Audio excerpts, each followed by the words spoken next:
Pa ja bih počela, pošto je ovo dijalog, ja neću svoje izlaganje da onako kako sam ga koncipirala, pošto se čulo puno stvari ovde. Prvo, ja imam zamerku na naziv multisektorski društveni dijalog. To prvo nije multisektorski, nego je međusektorski, jer samo takav ima smisla. Drugo, ovo nije prvi društveni dijalog, nego se od 2014. u ovoj zemlji sve vlade koje su se bavile ovim pitanjem na ozbiljan način bavile, koncipirale i kroz strateške planove, dokumenta, pripremu strategija, draftovanje raznoraznih dokumenta. Prema tome, društveni dijalog je odavno otvoren. Dobro je samo da možemo da ga na neki način upodobimo institucionalnom ili međuinstitucionalnom karakteru, koji naravno zahteva jedan efikasan rad svih institucija. To je prva stvar koju sam čula i koju želim, pošto je dijalog, da otvorimo.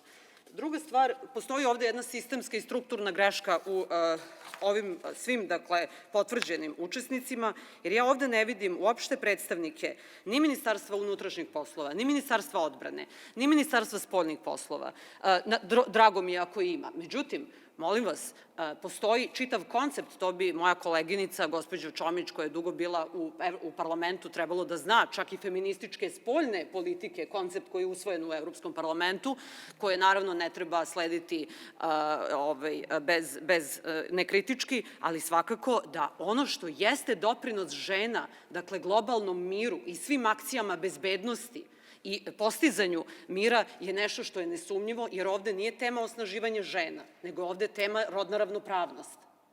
Prema tome, ja zaista smatram da je trebalo da imamo aktivnije i značajnije učesnike iz ovih ministarstava koja su vrlo važna za upravo temu bezbednosti i doprinosa žena, jer to je tema rodne ravnopravnosti. Rodna ravnopravnost je ravnopravnost muškaraca i žena. Drugo, mene zanima recimo, i to hoću da postavim kao pitanje, jer ja ne znam šta je sa tim, nisam ispratila do kraja, postoji i konvencija o nasilju i uznemiravanju na radnom mestu, koja je nakon onog talasa Me Too, koji je otvoren, dakle, predložen i usvojen u Međunarodnoj organizaciji rada. Samo 3 države su to ratifikovale u potpunosti i ima nekoliko zemalja, uključujući 2 ili 3 iz Evropske unije, koje nastoje da budu zamajac ratifikacije. I to je važna tema, jer, dakle, rodna ravnopravnost započinje onim i na raznim mestima u Srbiji svakog jutra kad se neko obrati, dakle, na radnom mestu gospođice, gospođo.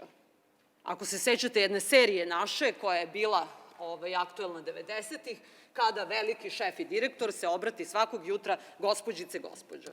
Prema tome, to su teme o kojima mi, između ostalog, treba da pričamo.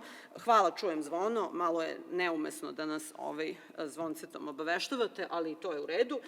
Prema tome, hoću da kažem da ćemo otvoriti još jednu temu koja nije ovde, vidim, navedena, a to jeste šta je zapravo rod. Znate, ja dolazim iz jedne stranke koja je u principu umereni desni centar.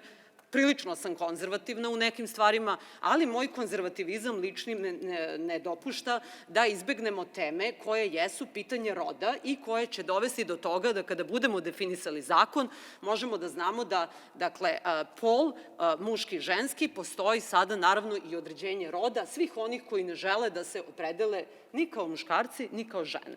To su dakle, ajde da kažemo, rodne kategorije, koje su takođe tema. To šta mi mislimo pojedinačno o tome, to je naša privatna stvar, međutim, ne možemo se baviti ovim temama polovično i površno da bismo zadovoljili bilo kakvu konvenciju, nego otvarati suštinske teme. Hvala.